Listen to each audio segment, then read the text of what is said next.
Mpesa could be splitting from Safaricom. There could be separate entities by January 2023. The split could come after over 2 years of legislative pressure from the Kenya Information and Communications Amendment Bill, which sought to split all telcos from their mobile money businesses. The bill, according to the MPs that put it forward, is trying to level the playing field.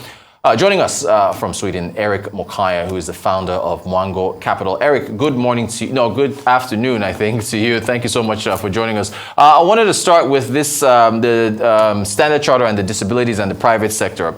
Are these just corporate words for the sake of posturing, or is this genuine? Good morning, and thanks for having me. I think it could be like a good move, especially since the disabled are not given opportunities, especially in the private sector in Kenya. So this is a good move by Standard Chartered. So it may be much more than just posturing. It's good that they've launched such an initiative to actually be inclusive. So I think you'd expect a bit more of the other banks and institutions in Kenya to follow through.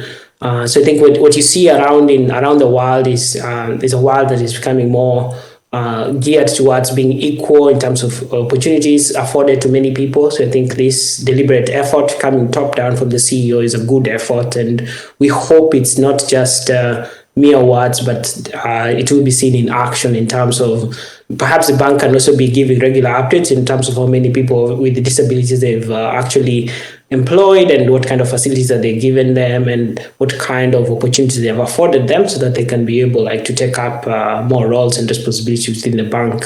So I think people with disabilities should definitely be given more opportunities within the private sector and within the country and Africa at large. I think that's something we've not been at the forefront of doing, but this is good that we actually are trying to do it now. So I think that would be my thoughts on this. Thanks for that. We had a quote. Let's put up that quote from the Stanchart CEO, where he was talking about the role the private sector can play. It says, "We in the private sector have a critical role to play. We not only have the moral duty to promote and facilitate hiring, retention, and professional development of people with disabilities, but we also have the opportunity to impact in the area of dire need and yet achieve our business objectives." How can one tell when a business is serious about accommodating more people with disabilities? Can it be updating infrastructure, for example, to allow access to buildings? How else can they do this? I think it needs to be something that is visible, something like providing an elevator for people working with disabilities to be able to reach some of the top floors of buildings. So I think providing maybe facilities which are more amenable that they can use for them to use during working hours. So perhaps also giving them time off if they need to go and maybe handle some of the issues that they have. So I think those are some of the efforts that you can see. And it's harder to measure some of this because there are things that maybe the employees within the organization can be the ones who can be able to tell us. So I think that's, but it's really good when the top management is actually pioneering and actually championing the rights of disability. So I think, as the CEO has said, that it's possible to do good and at the same time, do good and still make profit at the end of the day. So I think that's what you want to see. So afford them an opportunity to actually be able to contribute to the success of some of these institutions, and definitely they will reward you also by giving the best effort in terms of working. In terms of how to see this, definitely we hope that Standard Chartered will be able to provide numbers in terms of how many people with disabilities have they hired this year, how have they integrated them, have also given them maybe opportunities perhaps to further their learning and experience like that. So I think that's important that we be able to see that as an institution and also as a country also. Great stuff. You talked about numbers. I think according to the Bureau of Statistics, if we put those stats up, I think about 2.2 million people are living with disabilities in Kenya. About 80 to 90% of that number remain unemployed. We've been having a private sector conversation so far. What role do you think government plays in this?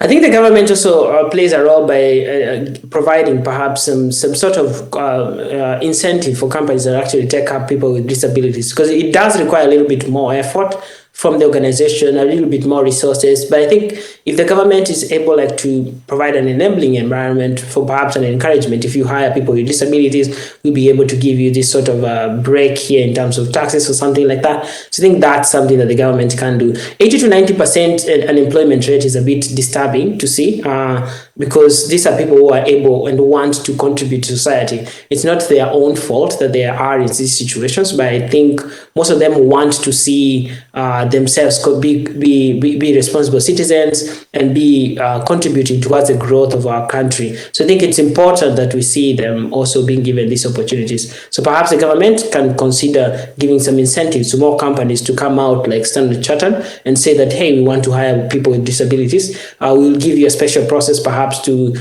which we can hire you. And if you have the requisite skills, we'll definitely be able to get you on board and be able to help you grow in your career, and not just just hire you for numbers' sake. We also want to hire you and make sure that you're developing within your roles that we give you.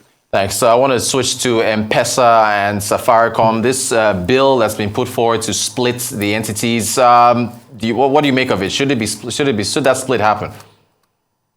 I think the split is long overdue. I was watching a clip for the CEO of Safaricom back then in 2011, being interviewed by Lali Madowo, and his perspective was Safaricom, it was not going to split M-Pesa anytime soon. But he says at some point in the future, perhaps we will be able to split it. Especially now as Safaricom is entering a new markets like Ethiopia, it's time for maybe perhaps the full value of M-Pesa to be realized. M-Pesa alone across Africa has around 50 million users. It transacts around $300 billion in terms of transactions in value in a year. I think that alone as a unicorn, it can be valued at way more than the 1 trillion that the Safaricom is currently, 1 trillion Kenya shillings that Safaricom is currently valued at. So I think in terms of removing that conglomerate discount from M-Pesa, maybe setting it up as the next gen fintech, they can be able to realize its fullest value. So I think there are a couple of challenges, of course. Where should after perhaps the split, where should they list the M-Pesa platform? Is it going to be in South Africa? Is it going to be maybe somewhere in Europe? Is it going to be the US like Jumia have done? Perhaps in Netherlands, the way Naspers has done. So I think there's a lot of things that needs to be thought about.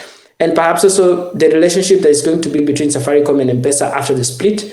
Most likely it's going to be a subsidiary of Safaricom, which is a good thing. But perhaps how are they going to relate in terms of, M-Pesa has its own customers. M-Pesa offers gives some offers for people to be able to sign up and use their products. So I think the linkage between that and Safaricom will be very important. But also untangled from, when M-Pesa is disentangled from Safaricom, it can be able now to be kind of a challenger to banks. Perhaps take on some of it can be the next neobank for Kenyans, for East Africans, and and Africa at large. So it's one of the biggest fintech companies. So I think in this regard, I think there is a strong case to be made that Safaricom should split M-Pesa from itself so that we can be able to thrive as a standalone.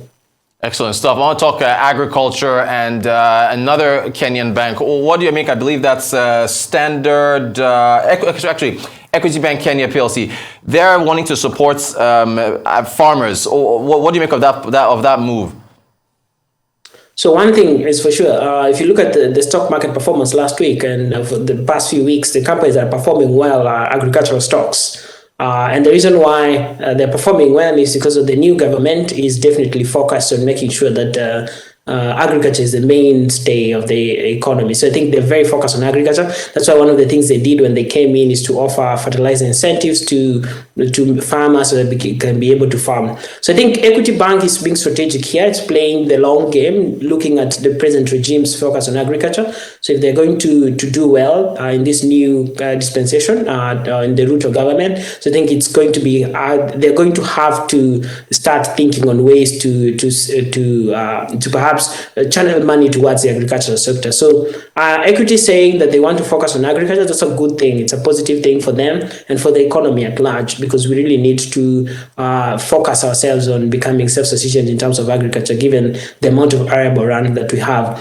Perhaps also, like I think this year, I think Kenyans have been shocked a bit about how much we rely on a country like Ukraine and Russia, and the escalation that's happening currently over there, escalation of conflict that is happening over there. So I think because of the realization that, hey, we actually do import a lot of wheat from a place like Ukraine, and we shouldn't be. We should be a bit more self-reliant, so that when there's an issue that's happening geopolitically, we're able to ourselves to take care of ourselves. So I think Equity Bank is tapping into that, and this is a good move, I would suppose. And maybe a final note is that Equity Bank's launch, at least the beginnings, it was all about farmers. So I think it's perhaps going back to the roots at the end of the day.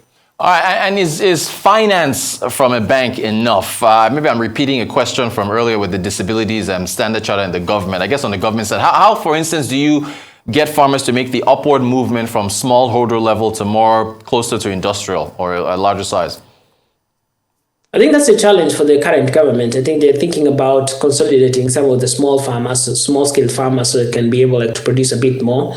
So perhaps getting them into SACCOs, and those SACCOs can be able to get some funds from the government, so that they can be able to grow their farming or farming. They can be able to get more from their farms. So I think that's an opportunity that the government is really keen on. I would suppose, from what they've been saying, from their manifesto and from the past couple of days, almost 1 month in office now that they've been in terms of just seeing what they are focused on. So I would bet if we invest more in making these small-scale farmers more productive, getting more from their land, so I think it's going to play a big role in our growth as a country, and I mean for us to play a bigger role in the African economy in terms of giving them food. And sadly, right now across East Africa and the Horn of Africa, there are around 4 million people that are facing starvation. And this is sad, given that we actually have a lot of arable land that we should be able to be farming. So I think it's time, and it's really important that the government also takes the lead and helps us, and all of these financial institutions can be able to channel some of the money they've made from, perhaps even Equity has made a lot from farmers, so channeling it back to the farming, so that we can be able to support the economy at the end of the day. Erick Mokaya, founder of Mwango Capital. Erick, always a pleasure. Thank you so much for joining us. Appreciate your insights. Thank you.